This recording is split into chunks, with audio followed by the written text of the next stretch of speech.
बढ़िया है नहीं कुछ भी हासिल हुआ, कुछ भी नहीं हासिल हुआ, अपना बढ़िया है। मम्मा सरदार जी ने बड़ी मदद की हमारी, मम्मा सरदार जी ने बड़ी मदद की।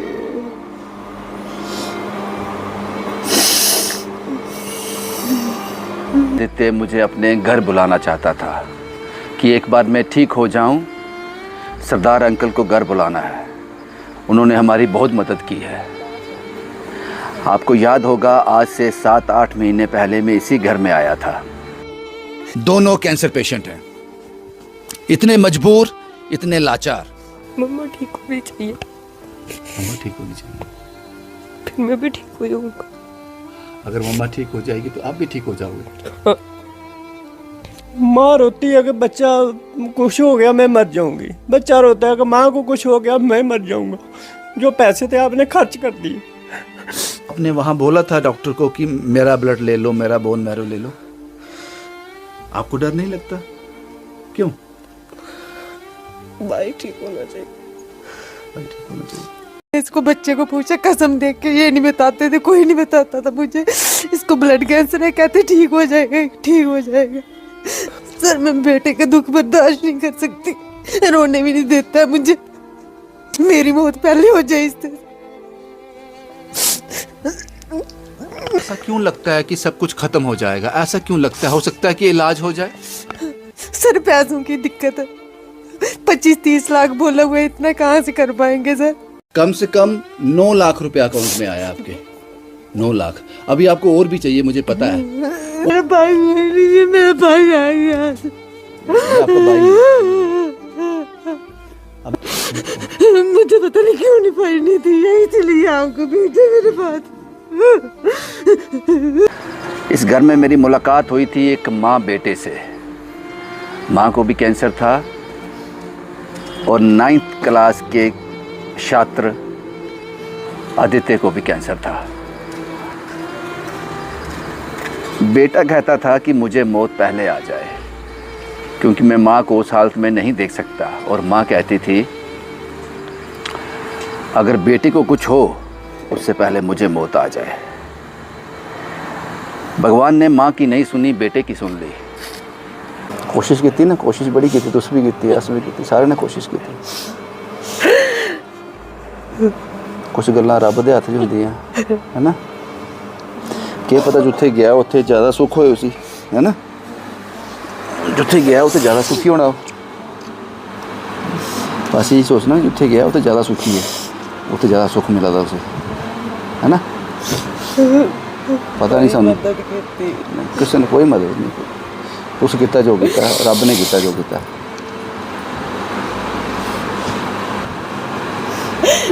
बढ़िया है नहीं कुछ भी हासिल हुआ, कुछ भी नहीं हासिल हुआ, अपना बढ़िया है। मम्मा रोना नहीं है मुझे, मम्मा मेरे को नहीं रोना, कोई भी नहीं रोएगा मेरे को। मम्मा मैं मानसू को इसलिए प्यार नहीं करता हूँ, मेरे को पीछे से रोएगा जी।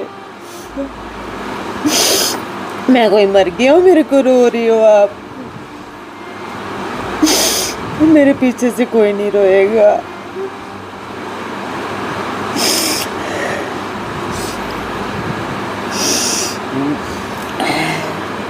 होते हैं वो कहते हैं माए मेरे को ये हो रहा है, माए मेरे को ये हो रहा है, लेकिन रात तुमको कुछ नहीं बताया उसने, कुछ भी नहीं बताया। मम्मा साल हो गया मुझे खाना छोड़े हुए, कोई फायदा नहीं हुआ खाना छोड़ के भी मुझे। आप तो 10 महीने में ठीक हो के मम्मा, मैं नहीं हुआ।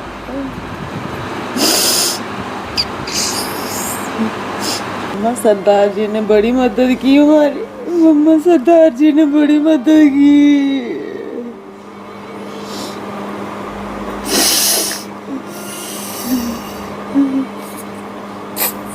मम्मा आप ठीक हो जाओ, मैं ठीक हो जाऊंगा, मेरी बीमारी ले गया वो।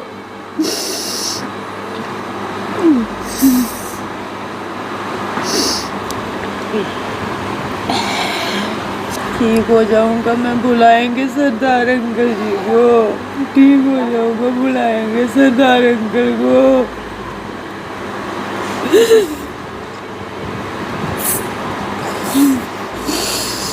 9th क्लास का आदित्य, जिसकी उम्र मात्र 14-15 साल थी, वो नहीं रहा। वो बीमारी जीत गई, आदित्य हार गया। ये कवरेज में अंदर बैठकर उसके घर के उसकी माता पिता के साथ बैठकर भी कर सकता था, लेकिन मेरी हिम्मत ही नहीं हुई। वो माँ अंदर से पूरी टूट चुकी है। हालांकि हमने उसको हौसला देने की कोशिश की, वो ज़िंदगी के इस कड़वे के सच के बारे में उसको बताना चाहा, लेकिन अभी तक वो यकीन नहीं कर पा रही है कि उसका बच्चा उसके पास नहीं रहा। जब ये कहानी हुई थी, उसके बाद उनकी फाइनेंशियल हेल्प बहुत ज़्यादा हुई। मुझे याद है जब हमने फॉलोअप किया था, लगभग 9 लाख से ज़्यादा इनके अकाउंट में था। उसके बाद भी हेल्प होती रही, लेकिन पैसे की वजह से नहीं। भगवान नहीं चाहते थे, भगवान ने उसकी आयु इतनी ही लिखी थी। उसकी माँ ने कहा आज मुझसे बात करते हुए, वो कहता था कि अगर मैं ठीक हो गया तो सरदार को ज़रूर बुलाऊंगा अपने घर, सरदार अंकल को।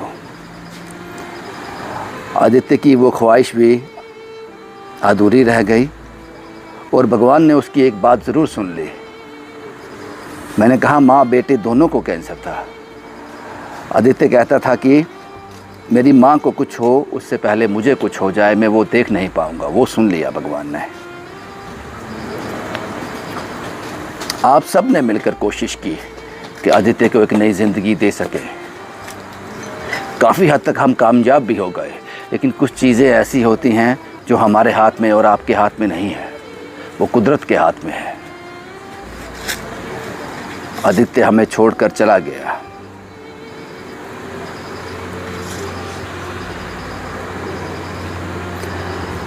आज मैं उसके घर आया था। आज से 10 रोज़ पहले उसका अंतिम संस्कार हुआ था। मैं नहीं आया उसमें, क्योंकि मैं उसकी माँ पिता को फेस नहीं कर सकता था। क्योंकि जब वो ज़िंदा था आदित्य, तब मैंने उसकी माँ की हालत देखी थी। मैंने उससे वादा किया था कि आदित्य को हम बचा लेंगे। मैं किस तरह से फेस करता उसको, लेकिन आज 10 दिन हो गए। आज ज़रूरी था आना। आपकी और मेरी कोशिश नाकामयाब हुई। हाँ, माँ रिकवर कर गई, उसकी माँ रिकवर कर गई, लेकिन उस बीमारी ने आदित्य को खा लिया। भाई यही तस्वीरें मुझे आपके साथ साझा करनी थी। हालांकि उसकी माँ को मैंने कहा है कि यहाँ पर आदित्य गया होगा, वो ज़्यादा खुश होगा वहाँ पर। भगवान ने उसके लिए वो जगह इससे ज़्यादा बेहतर होगी, इसीलिए उसको बुला लिया। लेकिन माँ कहाँ समझती है।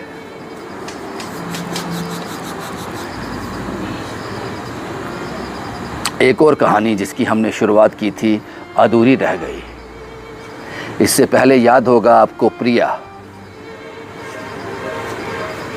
पैसे की कमी वहाँ भी नहीं थी और पैसे की कमी यहाँ भी नहीं थी, लेकिन फिर भी हम जाने नहीं बचा सके।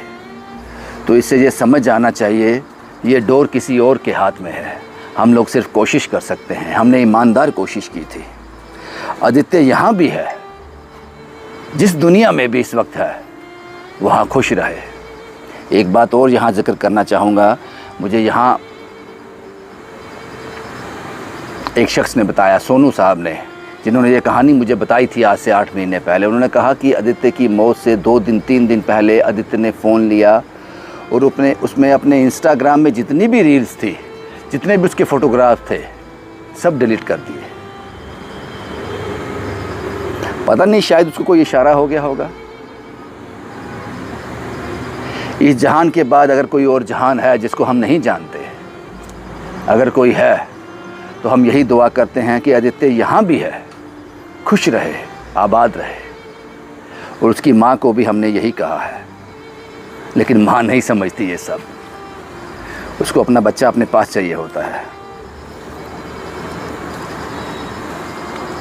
हम नाकामयाब हुए, हम नाकामयाब हुए।